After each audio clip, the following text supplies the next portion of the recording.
오늘 은혜 받으실 하나님의 말씀 골로새서 3장 15절부터 17절까지의 말씀 보겠습니다. 골로새서 3장 15절부터 17절까지의 말씀입니다.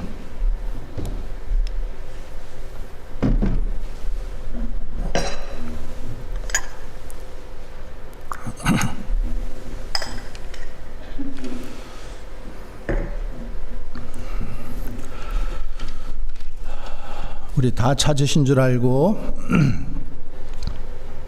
함께 봉독하겠습니다. 그리스도의 평강이 너희 마음을 주장하게 하라. 너희는 평강을 위하여 한 몸으로 부르심을 받았나니 너희는 또한 감사하는 자가 되라. 그리스도의 말씀이 너희 속에 풍성히 거하여 모든 지혜로 피차 가르치며 권면하고 시와 찬송과 신령한 노래를 부르며 감사하는 마음으로 하나님을 찬양하고 또 무엇을 하든지 말에나 일에나 다 주 예수의 이름으로 하고 그를 힘입어 하나님 아버지께 감사하라. 아멘. 기도하겠습니다. 하나님 아버지, 우리를 사랑하시고 은혜 베풀어 주신 그 크신 은혜와 사랑을 감사드립니다. 이 시간 주의 말씀을 들고 섰습니다.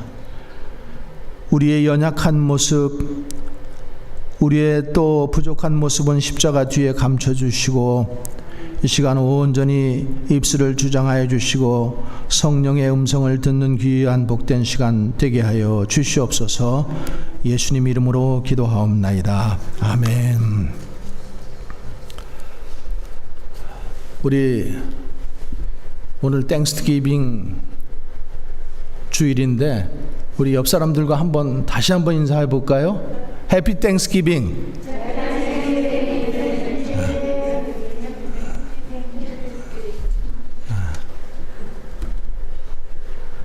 우리가 매년 11월 세 번째 주일을 추수감사 주일로, 그리고 11월의 마지막 목요일은 또 땡스기빙 데이로 이렇게 지키고 있습니다. 지키는 것은 한 해 동안 베풀어 주신 그 하나님의 사랑과 은혜를 다시 한번 리멤버하고, 그리고 추수감사절을 통해서 감사하는 마음으로 또 하나님뿐만 아니라 이웃과도 감사를 나누는 그런 절기가 추수감사절입니다. 여러분, 올 한 해도 하나님께서 우리를 또 지켜주시고 은혜 베푸신 것 참 많죠. 무엇보다도 작년에 이어서 올해 팬데믹 때문에 가정으로, 경제적으로, 사회적으로 다들 어려운데도 불구하고 우리가 믿음을 잃지 않고 믿음 안에서 살게 하신 것 감사해야 돼요. 어쩌면은 이 어려운 시기를 통해서 우리가 더 하나님 앞에 가까이 나와야 되는데 좀 그렇지 못했던 것 사실입니다. 그러나 믿음을 떠나지 않아서 감사하고, 믿음 안에 있어서 감사하고, 하나님의 은혜가 이렇게 어려운 때일수록 더 우리에게 소록소록 내린 그것을 경험하게 하셔서 감사하고, 또 여러분들이 올해 초부터 기도하였던 많은 개인적인 기도의 제목들이 응답되었잖아요. 응답되어서 감사한 거예요. 오늘 우리가 찬송을 불렀지만은 응답하신 것도 감사, 응답되지 않은 것도 감사해야 돼요. 하나님께서는 우리에게 때를 따라 가장 적당한 때에 모든 것을 주시기를 원하시는 분이기 때문에 지금 안 됐다고 실망하고 좌절할 것이 아니라 지금 안 됐으면 하나님이 가장 선한 때에 또 우리에게 응답하실 것을 믿고 더 기도하라고 하시는 거죠. 건강 주셔서 감사하고. 저희 부부는 올해 참 이 건강적으로 힘들었어요. 아내는 정말로 그 심장의 아픔 때문에 거의 이제는 끝이다라고 이렇게 본인이 생각했는데, 하나님께서 나를 이제 데려가시려나 보다 생각했는데 또 다시 이렇게 회복하게 해주셔서 감사하고. 저는 뭐 건강했는데 또 전립선 암 이렇게 갑자기 진단받고 갑자기 수술하고 또 이렇게 건강을 회복할 수 있게 해주셔서 감사하고.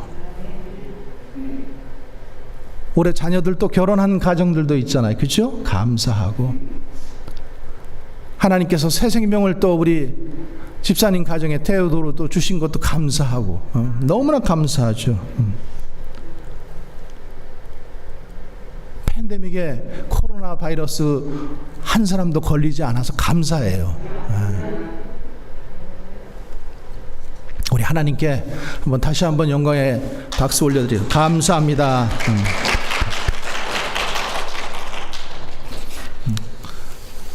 이런 좋은 일들이 우리에게 일어난 것을 은혜라고 생각하는 것, 그 자가 복된 자예요. 믿음이 있는 사람이고요. 그래서 우리는 감사를 더 많이 심으면은, 감자를 심으면 감자가 주렁주렁 나는 것처럼 감사를 심으면은 감사가 주렁주렁 열매를 맺게 되어 있습니다. 감사를 많이 심으시기 바랍니다. 그리고 감사가 행복의 열쇠예요. 그 사람이 말하는 입술 속에서 불평이 많은지 감사가 많은지 그것을 보면은 그 사람이 얼마나 행복한 삶을 살고 있는지를 알 수가 있죠.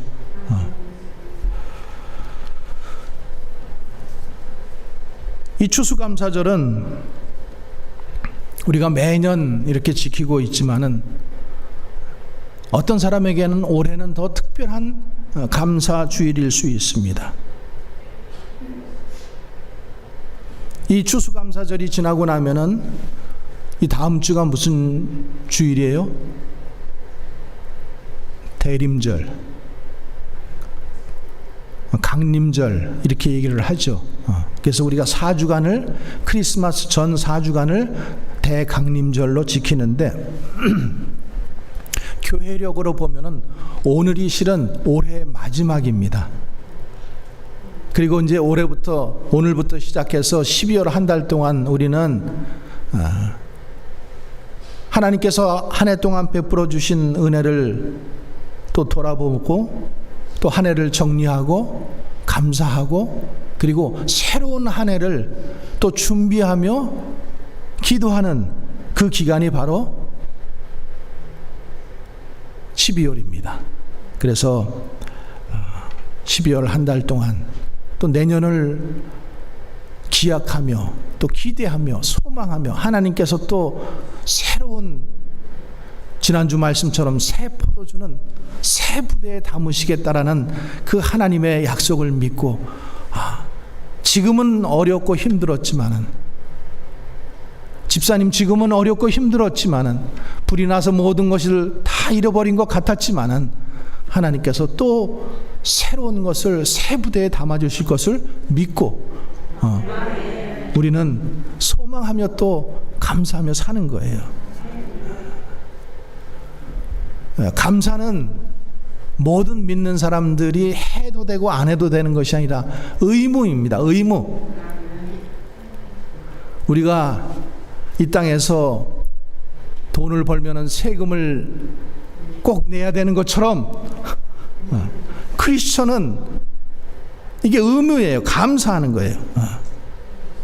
그래서 데살로니가 전서에 보면은 항상 기뻐하라, 그 다음에 쉬지 말고 기도하라. 범사에 감사하라.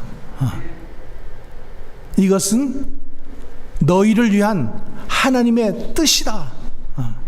이렇게 말씀하고 있는 거예요. 추수감사절은 1620년이에요. 오래됐죠. 이 청교도들이 영국에서부터 자유로운 땅, 이 미국 이곳에 와서 박해를 피해서 자유롭게 신앙생활하고 기회의 땅인 이곳에 와서 새로운 인생을 살아보고자 102명이 메이플라워 호를 타고 무려 65일간 항해를 했어요. 대서양 저 영국에서부터 미국까지 오는데, 그래서 도착한 곳이 매사추세츠의 플리머스 항이라는 곳에 도착을 했습니다. 그래서 그곳에 도착했는데 그곳은 우리가 알다시피 북쪽이에요.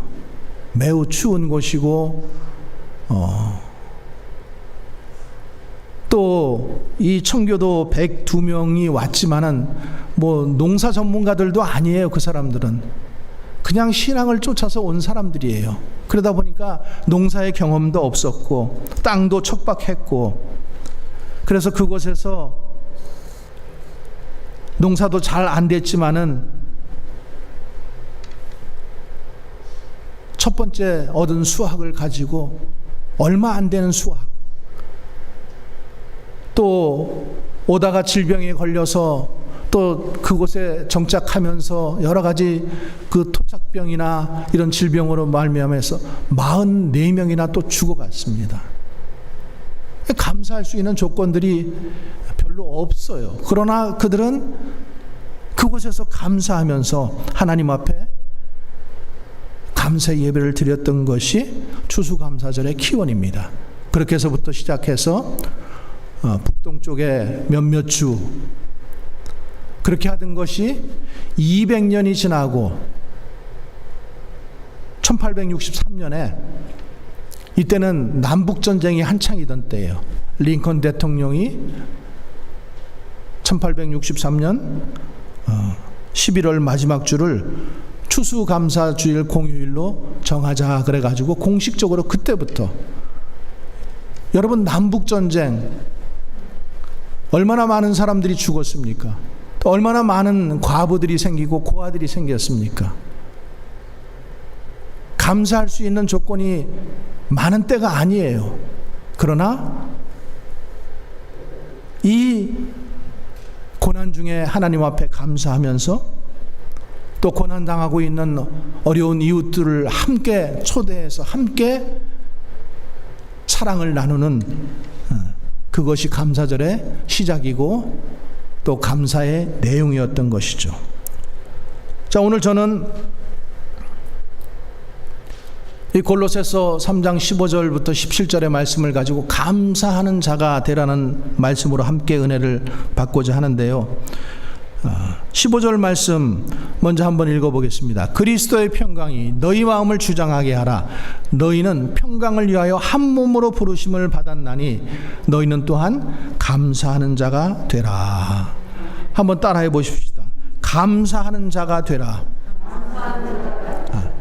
감사하라가 아니라 감사하는 자가 되라는 거예요. 감사하는 사람이 되라. 감사하는 인격이 되라.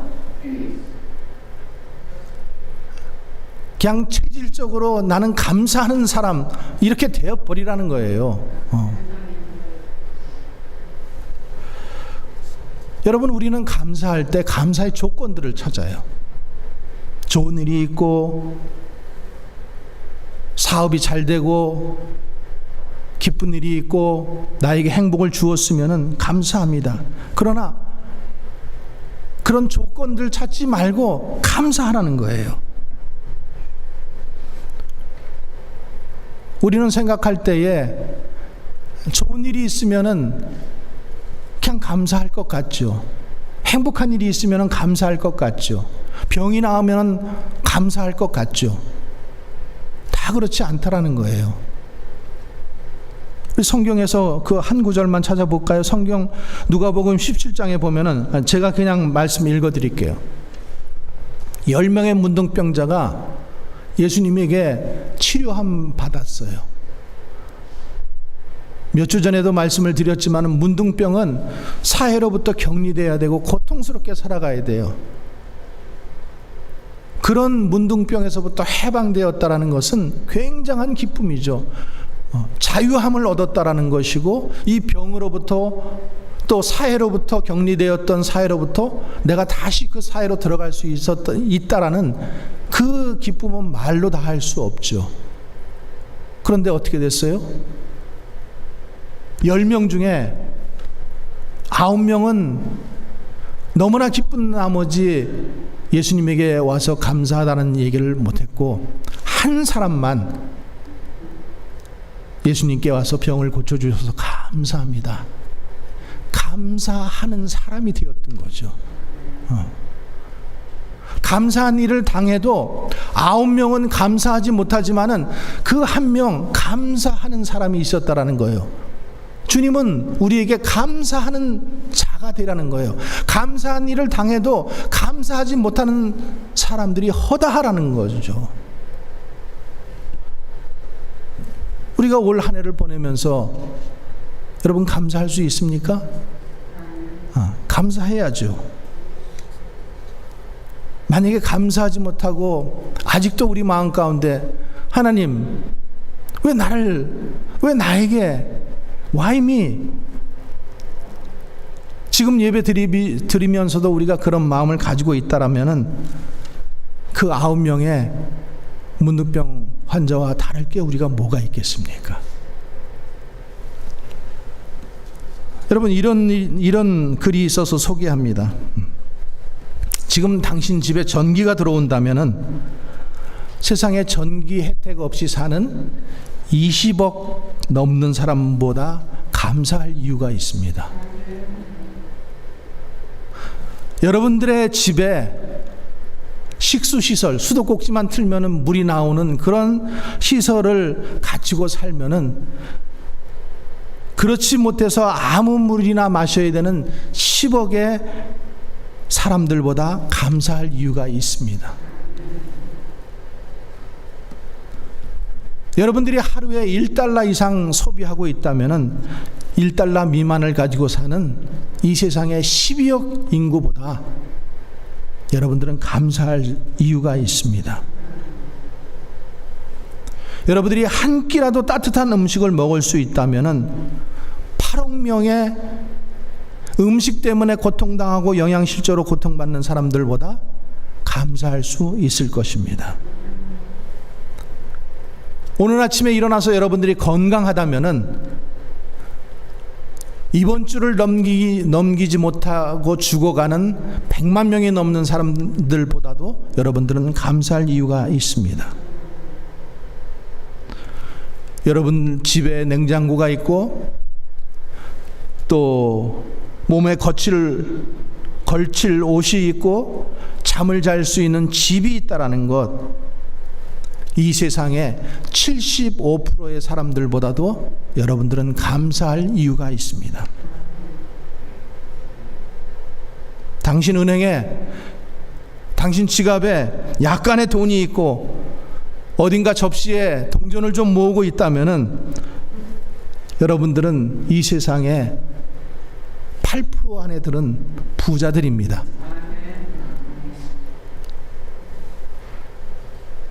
두 부모가 아직 살아계시고 지금 혼자가 아니라면은 보기 드물게 감사할 이유가 있는 것입니다. 여러분, 감사는 조건으로만 나오지 않는다라는 거죠.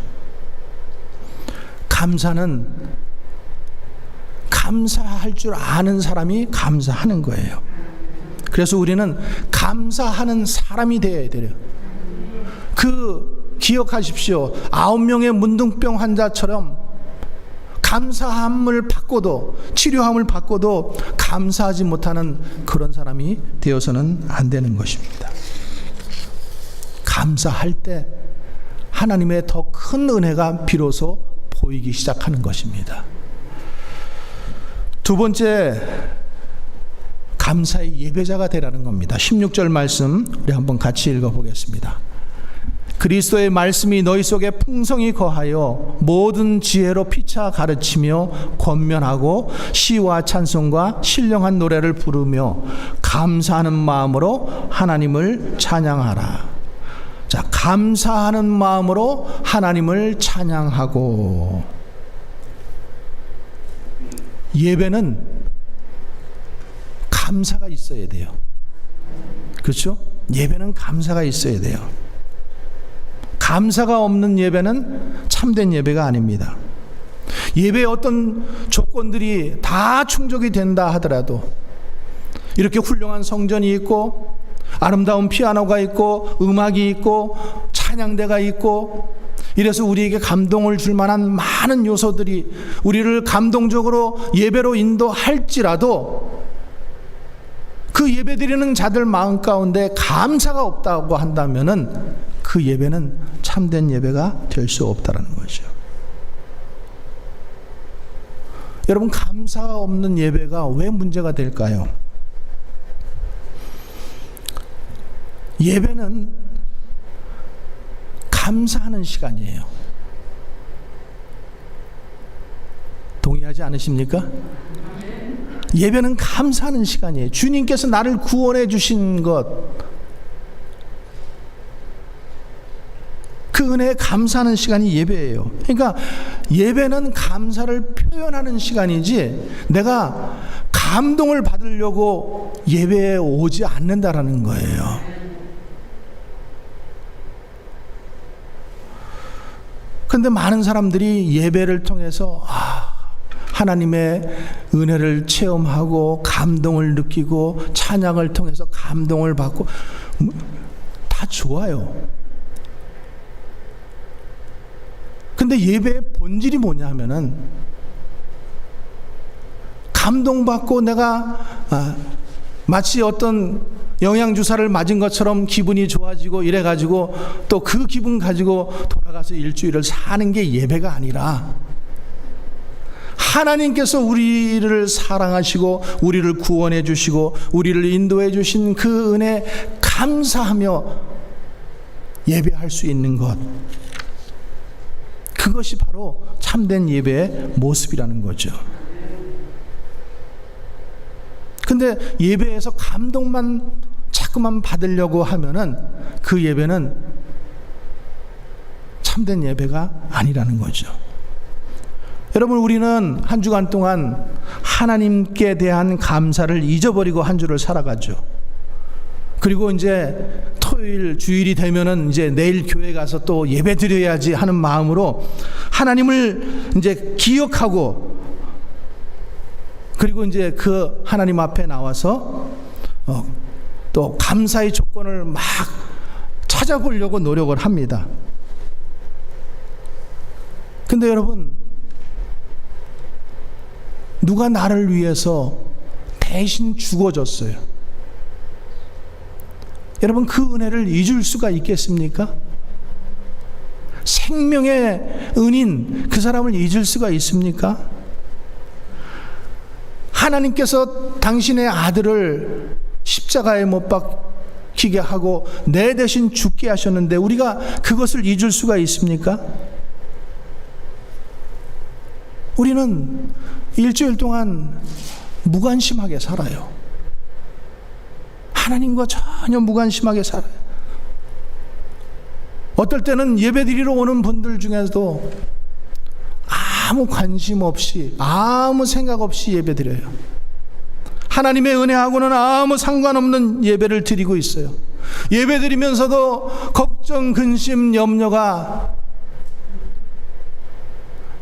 눈은 나를 향해서 있지만은, 눈은 십자가를 향해서 있지만은, 몸은 이곳에 와서 앉아 있지만은, 세상 근심, 걱정, 염려 때문에 정신은 딴 곳에 가 있는 그런 분들이 종종 있습니다.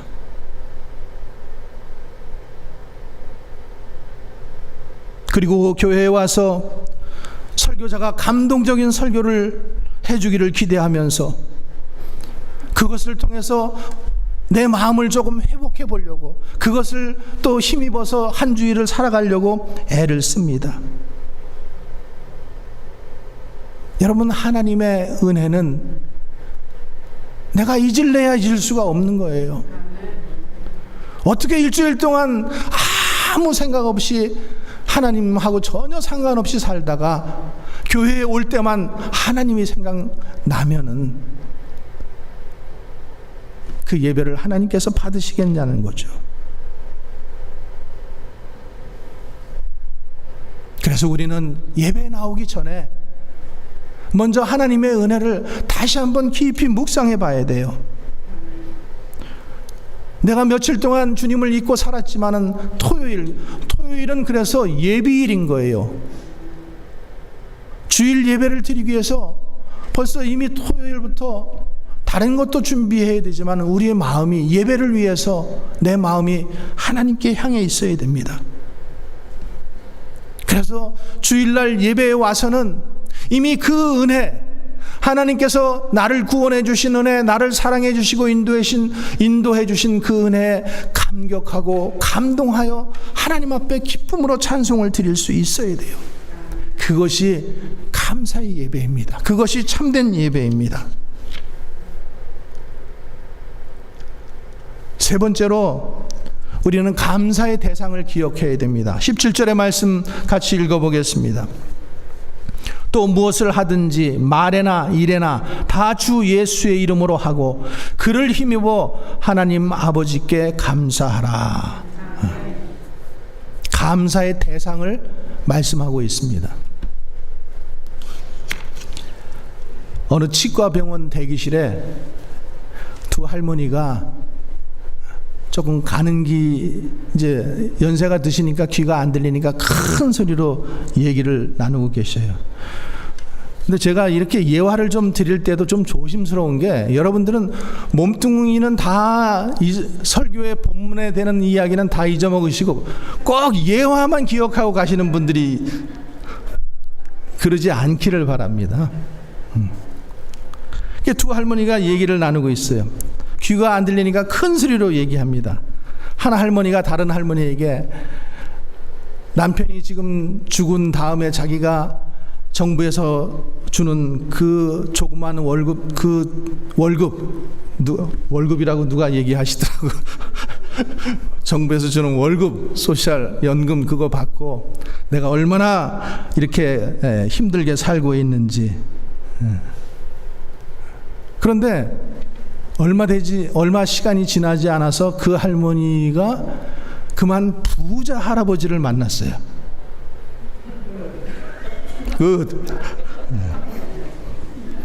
이 할아버지가 할머니에게 뭐 좋은 옷도 사주고 좋은 곳에 가서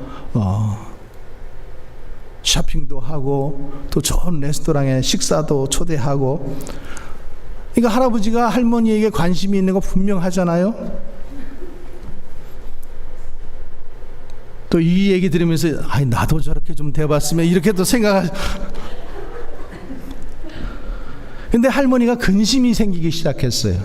무슨 근심이 생기냐면은 지금 내가 트레일러 하우스에 살고 있는데 저 할아버지가 내가 지금 거기에 살고 있다라는 것을 알면은 계속해서 만나줄까? 내가 지금 가는 귀가 먹어서 이렇게 말도 제대로 잘 못 알아듣는데 내가 이렇게 귀 먹은 것을 알면은 저 할아버지가 여전히 나를 좋아해 줄까?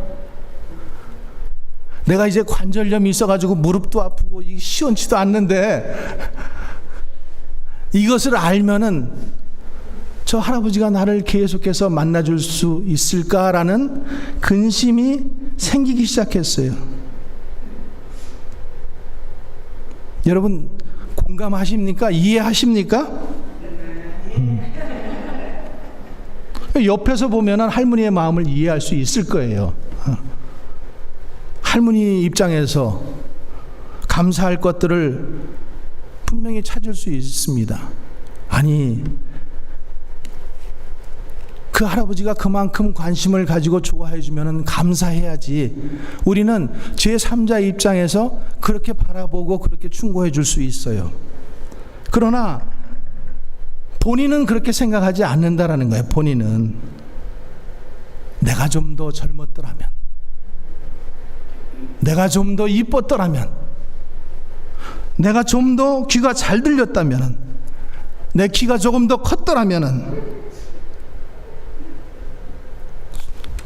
조금 더 하면서 아쉬워합니다. 여러분, 이것이 과연 그 할머니의 모습만일까요? 우리의 모습도 이와 다르지 않다라는 거죠. 그 할머니는 정말로 그 할아버지가 자기에게 관심을 가지고 좋아해 주는 것, 그거 하나에 정말로 그 대상에게 좋아해 주고 같이 좋아해 주고 감사하면 되는 문제예요. 그런데 그렇게 하지 못하고 내가 귀가 안 들리면, 내가 트레일러에 살기 때문에, 내가 가난하기 때문에, 내가 무릎이 아프기 때문에 저 할아버지가 나를 계속 만나줄까를 고심하고 있다라는 거죠.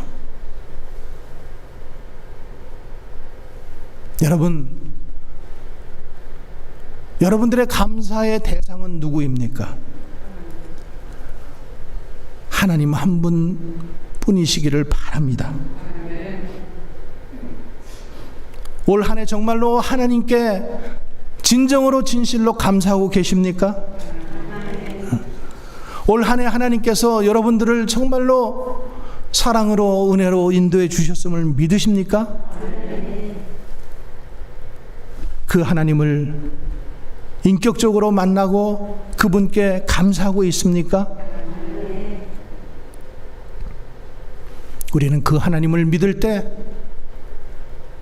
요동치는 세상에서, 아니 요동치는 마음 가운데에서도 우리의 마음을 잡아줄 수 있는 분은 하나님 한 분이라는 사실을 여러분 기억해야 돼요. 그래서 내가 실패하더라도 나를 구원하실 수 있는 그분, 내가 혹시 잘못 생각하고 그 할머니처럼 엉뚱한 것 가지고 고민을 할 때에도 나를 바른 길로 인도해 줄 수 있는 능력 있는 그분을 여러분 기억할 수 있기를 바랍니다. 우리의 대상, 감사의 대상은 하나님이십니다. 예수님이십니다. 성령님이십니다. 그런 인격적인 하나님과 친밀한 교제가 계속해서 있기를 바랍니다. 오늘 감사 주일을 맞이하여 감사하는 자가 되라가 첫 번째 우리에게 주신 말씀입니다. 우리 모두가 감사하는 사람이 되었으면 좋겠습니다. 또 감사함으로 예배하는 우리가 되었으면 좋겠습니다. 그리고 감사의 대상을 확실하게 알고 분명히 알고 그분께 감사할 수 있는 우리 모두가 되기를 주님의 이름으로 간절히 축원합니다. 기도하겠습니다.